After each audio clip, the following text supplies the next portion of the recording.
mag-alas 11 na. Tapos na po yung labada. No? Nadali na. Labadami labango. Ano po? Sasapay ko na lang. Sa init ng panahon. Sa gabi yan. Ito na yan. Tignan nyo po. Ano? Yung 4 na kilo kanina. Tapos na. Sasampay na lang. Ayan po ito. Tapos na yan. Sabi ko nga po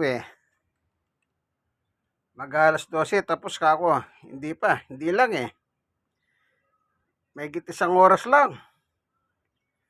4 na kilo yan. Sasampay na lang. Ano po? Kaya pinakita ko po sa inyo. 4 na kilo sa automatic na washing machine. Ang trabaho ng tunay na macho man ng Tondo, Manila. God bless us all.